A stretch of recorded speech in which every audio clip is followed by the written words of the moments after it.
Hello everyone, welcome to the pre-secure for the 16th September 2024। हमेशा की तरह हम लोग करेंगे 5 MCQ based on the current affairs और इनको करने के बाद आप अपना स्कोर कमेंट सेक्शन में भी लिखिए और जो भी MCQ जो भी फैक्ट्स आपको नहीं पता हो उनका नोट्स जरूर बनाइए। Let's start. पहला क्वेश्चन है डिस्ट्रिक्ट मिनरल फाउंडेशन। नाम सुना है आपने डिस्ट्रिक्ट मिनरल फाउंडेशन के बारे में। District Mineral Foundation is a non-profit trust established under Mines and Minerals Amendment Act 2015। Mines and Mineral Act के अंदर ये बना हुआ है। The purpose of District Mineral Foundation is to benefit areas affected by mining operation as prescribed by central government। Mining operation से, mining से जो area, जो डिस्ट्रिक्ट में जो भी एरियाज अफेक्ट होते हैं उनको बेनिफिट पहुंचाना। But as prescribed by central government गलत होगा, as prescribed by state government सही होगा, क्योंकि जिस एरियाज में, जिस स्टेट में जो एरियाज माइनिंग से अफेक्टेड हैं उस एरियाज में उस फंड से हेल्प पहुंचाया जाता है, बेनिफिट पहुंचाया जाता है। District mineral foundation is funded through contribution from holder of mineral concessions in the district. मतलब जिन्होंने माइंस को लीज पे ले रखा है उन लोगों ने, वो लोग जो फंड देते हैं, इससे डिस्ट्रिक्ट मिनरल फाउंडेशन चलता है। क्योंकि ये मान लो कि किसी एरिया में, किसी डिस्ट्रिक्ट में लोग रहते हैं, उसी डिस्ट्रिक्ट में माइंस है ना, माइंस का पैसा किसको मिला? गवर्नमेंट को मिला, ठीक है। और प्राइवेट कंपनी वहां पे माइनिंग कर रही है, इनफैक्ट गवर्नमेंट कंपनी CIL जैसी कंपनी भी वहां माइनिंग कर रही है। बट ये यहाँ रहने वाले लोग तो नेगेटिवली इफेक्ट हो रहे हैं ना। माइंस यूटिलाइज करने से उनका रिसोर्स भी खत्म हो रहा है और साथ साथ पॉल्यूशन वगैरह बाकी प्रॉब्लम से भी नेगेटिवली इफेक्ट हो रहा है। तो फिर इन लोगों का, यहाँ जो लोकल रेसिडेंट है, उनका तो नुकसान ही नुकसान हो गया। तो एक तरह से वहां पे जस्टिस प्रोवाइड करने के लिए डिस्ट्रिक्ट मिनरल फाउंडेशन बनाया गया, सो दैट कि इनको जस्टिस मिल सके। यहाँ पे जो माइनिंग जिन लोगों ने लीज पे लिया है, जिसको हम मिनरल कंसेशन बोल सकते हैं, उनको वो लोग क्या कर सके, फंड कर सके और यहाँ पे उनको कुछ बेनिफिट पहुंचाया जा सके। तो यहाँ पे आंसर क्या हो जाएगा? बॉम्बे। सेकंड क्यों इनकरेक्ट है? क्योंकि स्टेट गवर्नमेंट होगा।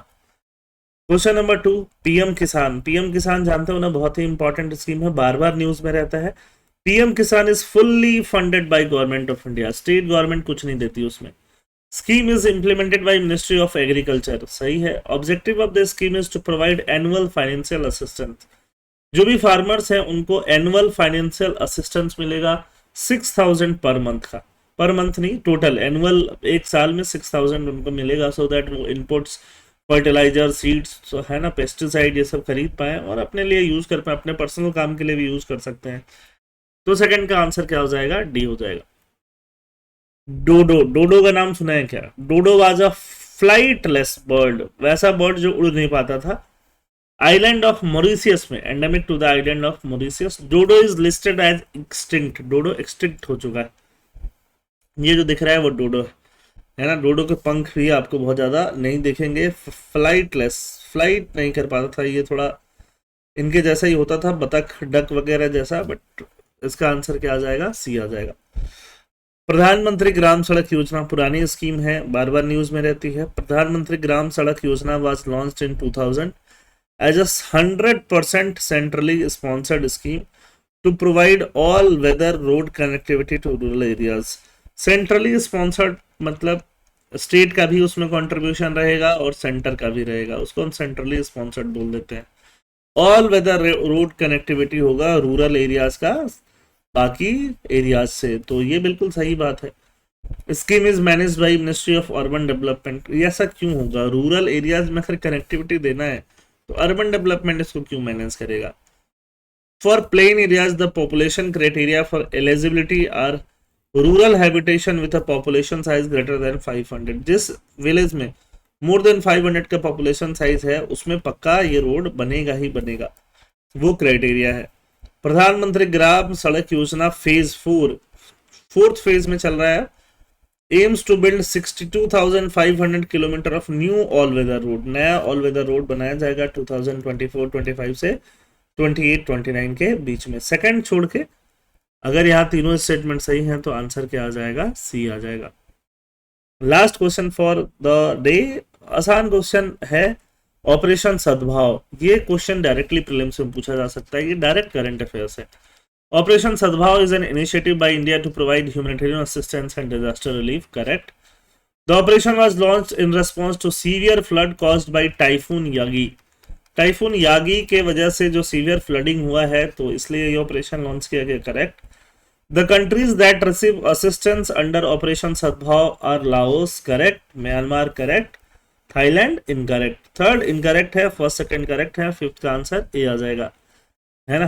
तो किस किस को हम लोग दे रहे हैं, लाओस, म्यांमार और वियतनाम को हम लोग असिस्टेंस दे रहे हैं टाइफून जब आया है, तो इस टाइफून के टाइम पे। स्टेटमेंट 1-2 करेक्ट है। ये रहा टाइफून। टाइफून यागी का development, initial formation, typhoon Yagi began as a tropical storm in the western Philippine Sea. ऐसा करते हुए देखो, ये आई है यहाँ पे, ये टाइफून या फिर साइक्लोन। साइक्लोन का नाम ही टाइफून होता है, हरिकेन होता है, अलग अलग जगह पे साइक्लोन का ही नाम बदलता रहता है। देखो यहाँ साइक्लोन का आई देखिएगा, ये ऐसे ऐसे पूरा ये मस्त रोटेट करता रहता है ना, रोटेट करता रहता है। कोरियोलिस फोर्स चाहिए होता है रोटेट कराने के लिए, और कोरियोलिस फोर्स इक्वेटर से दूर मिलेगा। इक्वेटर से जितना हम दूर आते जाएं, इक्वेटर से दूर आते जाएं, तो हमें क्या मिलेगा, कोरियोलिस फोर्स मिलता जाएगा, ठीक है। It rapidly intensified into category 5 cyclone with peak wind reaching 260। Historical significance क्या है, Yagi is one of the only 4 category 5 storms ever recorded in South China C.